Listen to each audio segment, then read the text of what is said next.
आप सभी को जय मसीह की हमारे चैनल पवित्र बाइबल 0.2 में आपका दिल से स्वागत है। आज हम जानेंगे योना भविष्यवक्ता के बारे में। बहुत समय पहले इज़राइल में परमेश्वर का एक भविष्यवक्ता रहता था जिसका नाम योना था। परमेश्वर ने उसे एक बहुत महत्वपूर्ण कार्य के लिए चुना था। योना परमेश्वर की बातें लोगों तक पहुंचाता था। वह जानता था कि परमेश्वर दयालु और प्रेम से भरे हुए हैं, लेकिन साथ ही न्याय करने वाले भी हैं। एक दिन परमेश्वर का वचन योना के पास आया। परमेश्वर ने कहा, उठ, उस बड़े नगर में जा और वहाँ के लोगों को चेतावनी दे, क्योंकि उनकी बुराई मेरे सामने बहुत बढ़ गई है। निनवे बहुत बड़ा और शक्तिशाली नगर था। वहाँ के लोग हिंसा, घमंड और पाप में जीते थे। वे परमेश्वर को नहीं मानते थे। योना यह सुनकर डर गया। उसे निनवे के लोगों से घृणा भी थी, क्योंकि वे इस्राएल के शत्रु माने जाते थे।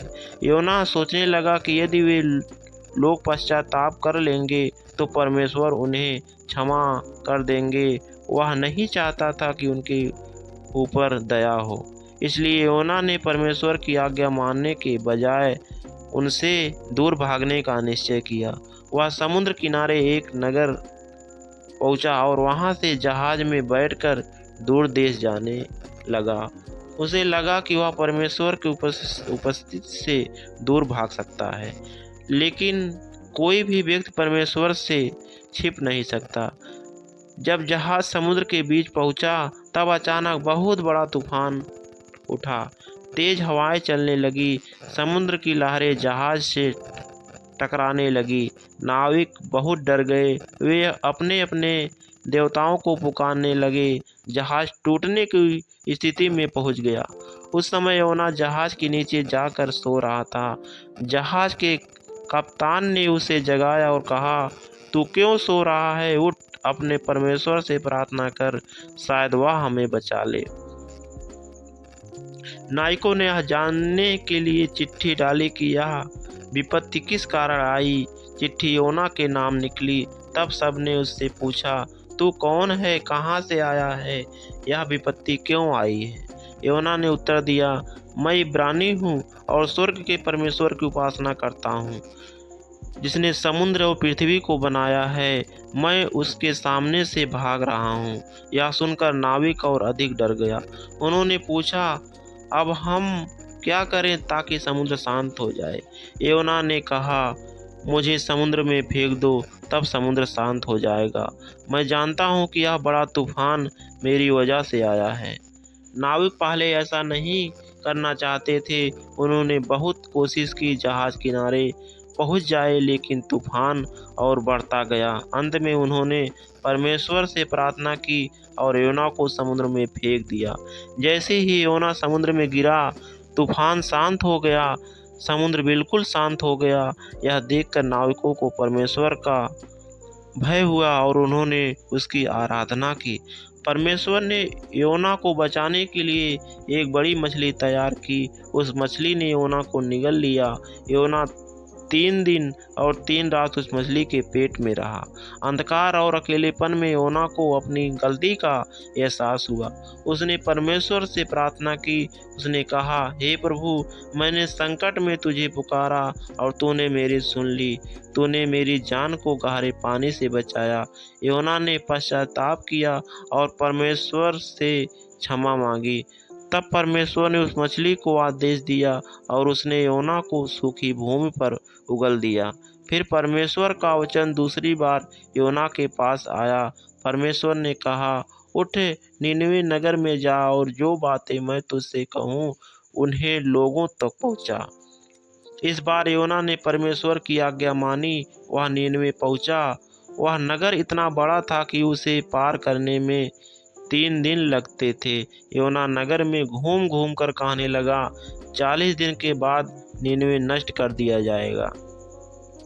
यह सुनकर लोगों के हृदय कांप उठे। छोटे से बड़े तक सबने विश्वास किया। उन्होंने उपवास रखा और टाट पहनकर पश्चाताप किया। यहाँ तक कि नीनवे के राजा ने भी अपना राजसी वस्त्र उतार दिया और राख में बैठ गया। राजा ने घोषणा की, सब लोग अपने बुरे मार्ग छोड़ दे, हिंसा करना बंद करे, शायद परमेश्वर हम पर दया करे। जब परमेश्वर ने देखा कि लोगों ने सचमुच अपने पापों से मन फिराया है, तब उसने नगर को नष्ट नहीं किया, उसने उन पर दया की।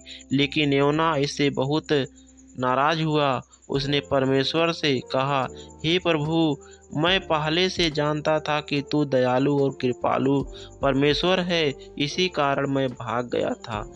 तू क्रोध करने में धीमा और प्रेम से भरा हुआ है। योना नगर के बाहर जाकर बैठ गया। वह देखना चाहता था कि आगे क्या होगा। वहाँ बहुत गर्मी थी।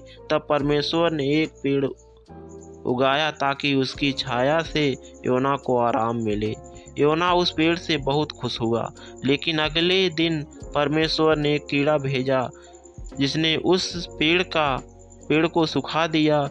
फिर तेज धूप और गर्म हवा चलने लगी। योना फिर दुखी हो गया। तब परमेश्वर ने योना से कहा, तुझे उस पेड़ पर दया आई जिसे तूने ना लगाया और ना बढ़ाया, फिर मुझे नीनवे के इतने लोगों पर दया क्यों ना आए जिनमें हजारों लोग रहते हैं। इस कारण परमेश्वर ने योना को सिखाया कि उसका प्रेम केवल एक जाति या देश तक सीमित नहीं है। वह सब मनुष्यों से प्रेम करता है। वह चाहता है कि लोग अपने पापों से फिरकर जीवन पाएं। परमेश्वर से कोई नहीं छिप सकता। आज्ञा ना मानने का परिणाम कठिनाई होता है। सच्चा पश्चाताप परमेश्वर को प्रसन्न करता है। परमेश्वर दयालु और क्षमा करने वाले हैं। हमें अपने शत्रुओं से भी प्रेम करना सीखना चाहिए।